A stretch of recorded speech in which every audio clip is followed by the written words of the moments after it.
awalnya tuh ada di sini yang kecil gitu, gatal semua badan, bukan satu aja. Jadi digaruk-garuk jadi seperti ini. Inilah gigi lah maksudnya.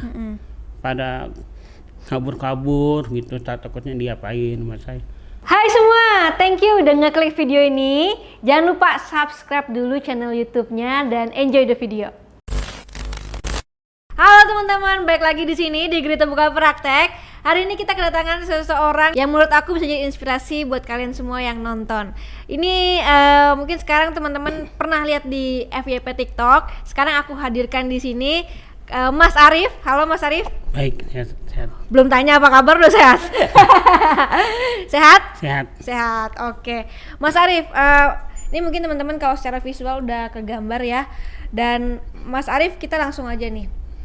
Thank you banget sudah datang ya. Dan kita akan ngobrol-ngobrol. Dan semoga dengan obrolan kita, teman-teman di rumah yang nonton bisa lebih semangat lagi. Banyak yang positif yang bisa diambil. Mas Arif, boleh dong diceritain kenapa sih bisa kondisinya seperti ini? Ya itu tadi kan itu awalnya tuh ada di sini yang kecil gitu.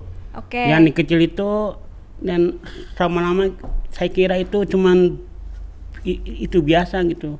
Jadi cuman benjolan itu biasa. Oke, berarti kalau dari lahir itu berarti normal-normal aja ya, secara biasa-biasa aja ya. Terus kemudian mulai tumbuh satu itu waktu kapan?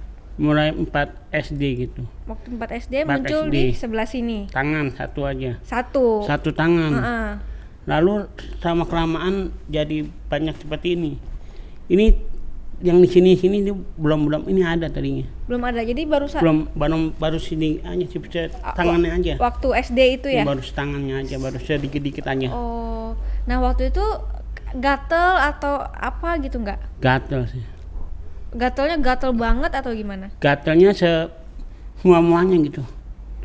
Gatel semua badan, bukan satu aja gitu. Oke. Jadi digaruk-garuk jadi seperti ini. Waktu itu saat itu kondisinya dibawa ke dokter kah atau dikasih kayu putih kalau sekarang ya? Belum. Kalau setahu saya belum bawa ke dokter pada waktu itu. Pada kelas 6 aja itu bawa ke dokternya. Itu udah seluruhnya? Atau? Udah sebadan cuma sedikit-dikit pada badannya. Muka berarti masih? Belum kayak sekarang? Belum sekarang. Oke, nah itu kan berarti prosesnya lumayan cepat ya bertumbuhnya ya? Cepet banget ya Pak. Sama sih maksudnya. Ini dari tangan sini, yang sini belum ada, lalu sampai ke badan semuanya. Wow. Sampai ke kaki juga semua. Oke, nah sampai semuanya full tuh berapa lama dari awal muncul? Dari 2005 itu sudah semuanya badannya. 2005 itu berarti kelas berapa Bang Arif? 2005 ya enggak sekolah lah. Belum. Umur berapa? Sekitar kan 89 tahun berapa ya? Kurang lebih berapa tahun? 18 tahun lah ya. 18 tahun berarti sudah full semua ya. Full. Waktu kelas 6 dibawa ke rumah sakit 2 bawa tahun. Ke rumah sakit ke klinik aja cuma. Klinik. Apa kata dokter saat itu? Kata dokter sih ya ini harus dibawa ke dokter ininya aja, kulitnya aja. Terus? Cuman belum dibawa-bawa. Terus? Ya sampai saat ini ya belum dibawa ke sana aja. Udah jadi. Cuman faktor ini aja, ekonomi aja. Jadi saat itu nggak dibawa lanjut ke dokter karena faktor ekonomi. Iya. Oke. Saat itu ayah sama ibu pekerjaannya apa Bang kalau boleh tahu? Kalau bapak itu kerjanya tukang sapu jalanan. Kalau mama ya biasanya masak-masak gitu. Bu rumah tangga. Abang sendiri nggak ada kakak adik atau? Gak ada, cuman satu aja. Anak tunggal. Jadi sampai sekarang belum diketahui atau mungkin udah cari tahu kenapa kok bisa jadi seperti ini? Belum tahu sih. Ini awalnya kenapa juga belum tahu sih. Belum pernah diceritain sih kalau ada keturunan ini siapa gitu. Belum tahu. Oke. Saat itu kata sempat berhenti sekolah juga ya? Berhenti sekolah dari SMP. Pas kelas 3 bulan-bulannya itu. Karena itu malu lah maksudnya. Malu ya? Apa yang bikin abang malu? Mungkin apa teman-teman di sekolah? Kurang ini pede-pede aja. Teman-teman di sekolah apa ada perkataan yang kurang enak? Gak ada. Jadi dari Bang Arif yang kurang percaya diri aja gitu ya? Berhenti sekolah di kelas SMP 3. SMP kelas 1 Kelas 1. sampai 3 bulan aja. Oh, berarti masuk SMP 3 bulan kemudian keluar. Iya. Habis itu nggak sekolah lagi. Nggak. Karena malu. Emang pernah ada yang caci maki atau apa gitu? Gak ada. Cuman nggak nih aja, pede-pede aja. Kurang pede aja.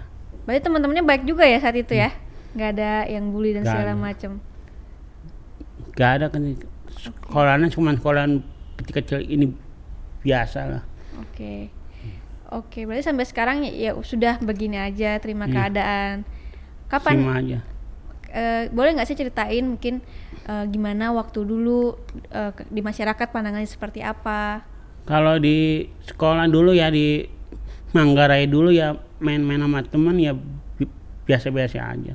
Oh, dulu di Manggarai. Ya kan dulu pakai tangannya pendek-pendek terus. Nggak masalah juga. Enggak ini masalah pakai tanah pendek-pendek, enggak jadi ini masalah, enggak. Oke. Saat kelas itu aja 2005 aja semuanya seperti badannya semua serang, semuanya badan-badannya. Itu pas pindah ke Citayam aja Kenapa? sudah seperti ini. Oke. Kenapa waktu itu pindah ke Citayam? Beli rumah. Katanya sempat 10 sampai 12 tahun nggak keluar rumah, bener nggak sih? Ya dari tahun 2005 sampai tahun 2014 itu. 9 tahun lah ya, 10 sampai oke. Kenapa waktu itu nggak keluar rumah? Sama sekali nggak keluar rumah? Enggak. Ke warung aja enggak pernah. Jalan-jalan ke depan aja enggak pernah sama sekali. Berarti makan semua sama ibu bapak dibawain pulang gitu atau dimasakin? Kalau makan ya masak sendiri bisa. Berarti benar-benar sama sekali nggak keluar rumah? Enggak. Kenapa saat itu nggak keluar rumah? Sama aja, malu aja. Bener-bener malu. Iya. Tapi sebenarnya nggak ada tetangga yang cemooh gitu. Gak ada sih, biasa aja. Tapi Mas Arifnya yang malu sendiri. Malu sendiri. Oke. 9 tahun kan waktu yang lama. Kenapa akhirnya memutuskan untuk keluar? Kalau keluar rumah kan ada ini ya, anak kecil ya. Maksudnya tuh waktu bayi itu ditaruh ke itu rumah. Taruh ke rumahnya Bang Arif? Ya, taruh ke rumah, dititipin ke rumah. Nggak tahu bayi siapa? Nggak tahu, tuh bayi tetangga. Ditaruh ke rumah sampai gede, sampai sekarang ke luar rumah sampai sekarang. Sampai sekarang ikut sama Bang Arif? Iya, sama ikut. Jadi saat Arif. itu ketika Bang Arif 9 tahun nggak keluar rumah karena ada bayi. Iya, karena ada bayi itu. Karena ada bayi di situ, Bang Arif keluar. Habis itu?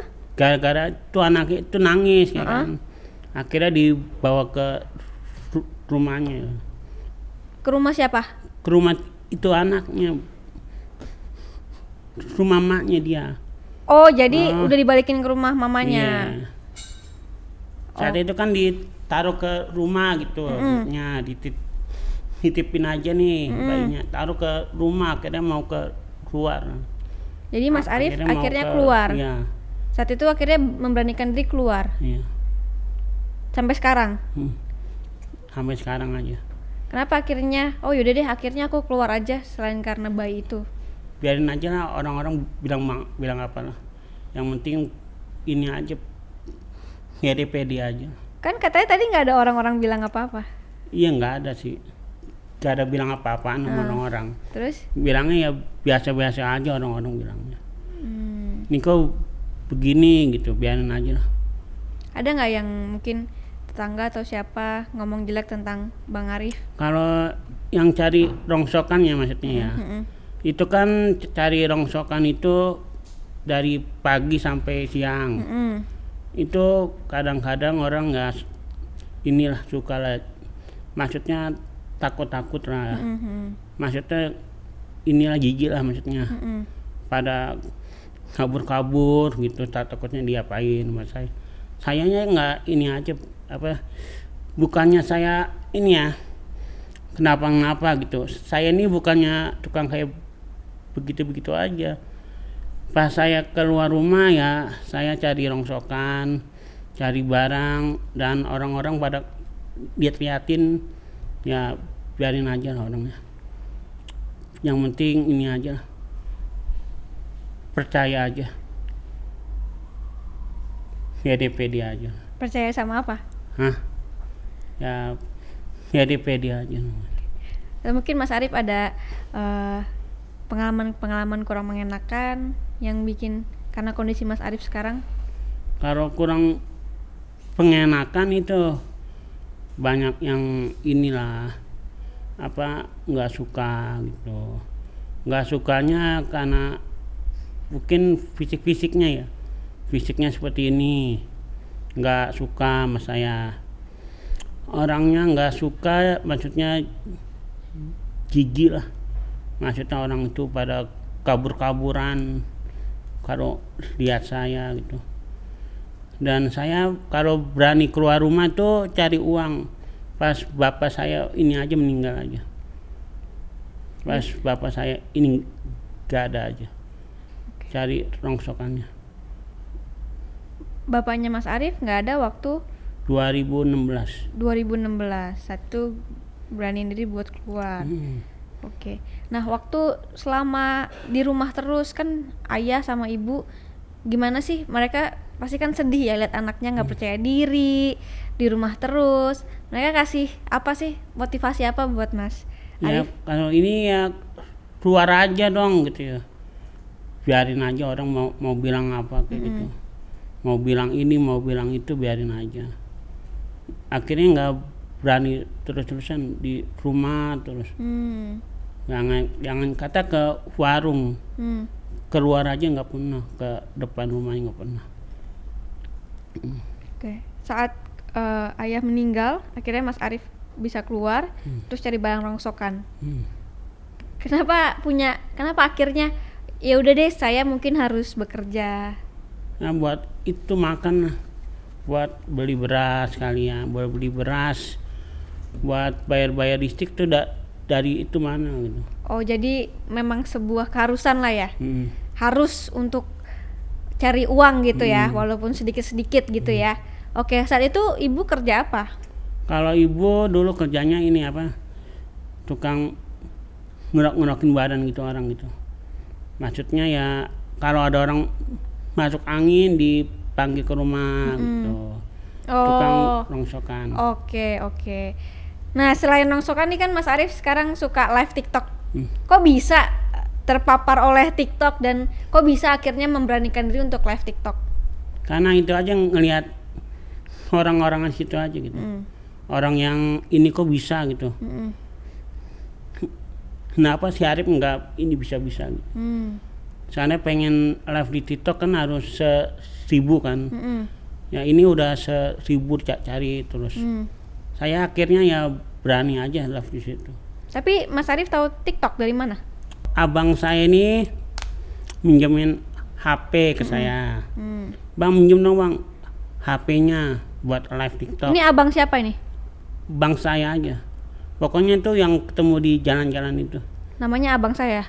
Pokoknya siapa namanya? Nggak kenal tapi? Nggak kenal, pokoknya inisialnya saya iniin. Oke. Rahasiakan. Pokoknya saya itu cari di mana banknya, saya cari abang, ternyata nggak ketemu gitu. Sampai sekarang saya berani live di TikTok ini karena ini abang, karena ingin membantu saya gitu. Ini berarti abangnya orang asing ya? Abang nggak kenal sama abang ini? Nggak. Nah, abang ini tiba-tiba datang atau ketemu gimana ketemunya? Ketemunya di jalan. Ketemu di jalan, terus? Nah, ketemu di jalan ya tawarin TikTok gitu. Handphonenya dari? Dari ini abang. Dikasih handphone atau abang minta? Dikasih ini abang. Dipinjemin, terus udah gitu?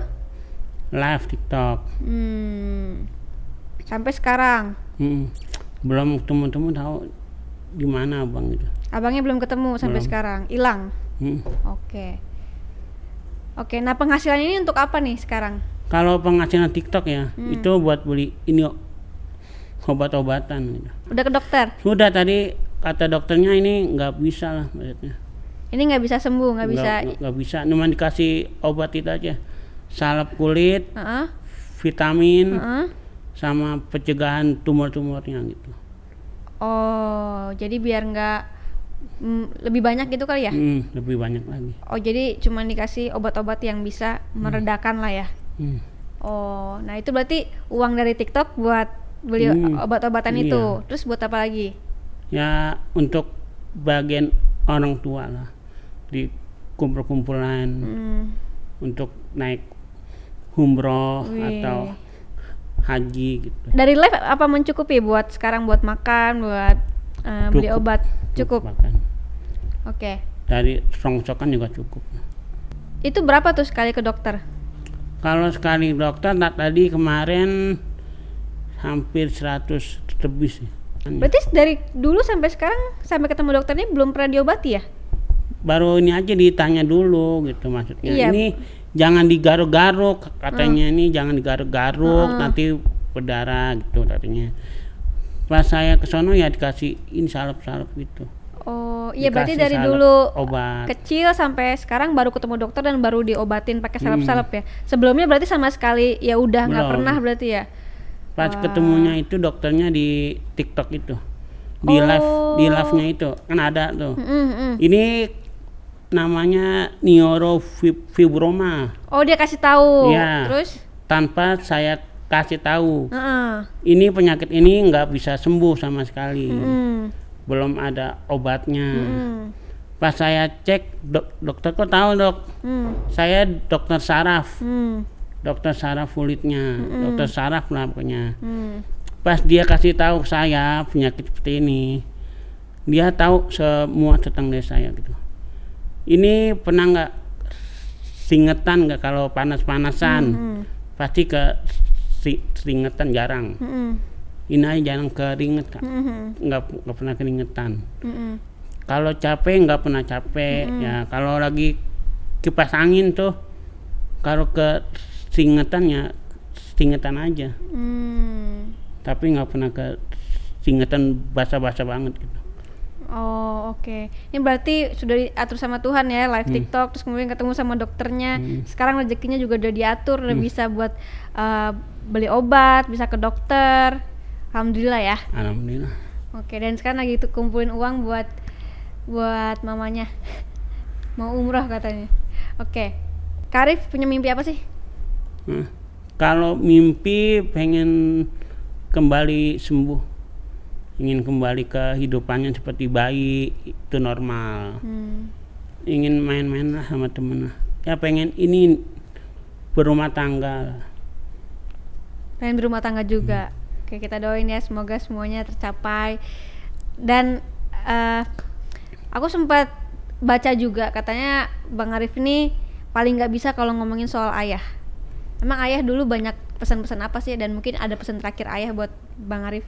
Kalau bapak dulu pesennya ya itu harus diobatin. Dari dulu harus dibawa ke dokter kulitnya dulu. Sampai sekarang belum dibawa ke dokter kulit. Karena faktor itu ekonomi. Itu pesan bapak sih dulu. Padahal tuh uangnya udah ini ada uangnya. Buat akhirnya buat operasi bapak gitu. Oh. Buat bapak berobat juga. Saat itu. Oh, jadi saat itu sebenarnya udah ada uangnya. Udah ini ada. Cuman dipakai untuk bapak operasi duluan. Nggak apa-apalah, itu kan orang tua juga. Oke. Nah, kalau sekarang mungkin ayahnya Bang Arif masih hidup, apa sih yang pengen disampaikan? Kalau bapak masih ada ya, kalau saya pengennya bapak itu masih ada ya, saya ingin sukses seperti bapak saya, tidak seperti bapak saya. Saya ingin bagiain orang tua saya, kedua orang tua saya semuanya. Bapak sama ibu? Bapak sama ibu ingin bagiain dan ingin berangkatkan umroh mereka berdua atau naik haji gitu. Oke. Apa yang membuat Bang Arif nih bersyukur Tuhan ngasih ini sama Bang Arif? Kalau bersyukur ya biarin aja lah, Tuhan mau buat kondisi saya seperti ini. Yang penting kuat lah. Oke. Yang penting sehat, punya tangan, punya kaki, sehat. Dan mungkin terakhir nih kan sekarang Bang Arif udah menerima diri dan mungkin kemana-mana juga udah nggak malu, udah bisa berdamai dengan yang Tuhan kasih. Nah, apa sih yang Bang Arif pengen sampaikan mungkin buat teman-teman di rumah yang nonton nih? Pesan saya itu ya, walaupun keadaan fisik seperti ini, kalian itu menerima apa adanya. Walaupun kondisi fisik seperti ini ya, walaupun tidak punya apa-apa, yang penting dia tetap harus pede, harus berani. Biarkan kalau orang-orang bilang apa, biarkan aja. Oke Bang Arif, thank you banget sudah mampir. Semoga dengan obrolan kita banyak yang positif nih teman-teman bisa ambil kepercayaan dirinya, berdamai dengan diri sendiri, dan apapun yang Tuhan kasih buat kita, Tuhan gak bakal ngasih cobaan yang melebihi apa yang kita bisa. Jadi Bang Arif dapat keistimewaan ini karena Tuhan yakin Bang Arif adalah orang yang kuat. Sampai sekarang udah bisa berdamai dengan diri sendiri. Dan thank you untuk video ini, sampai ketemu di video berikutnya.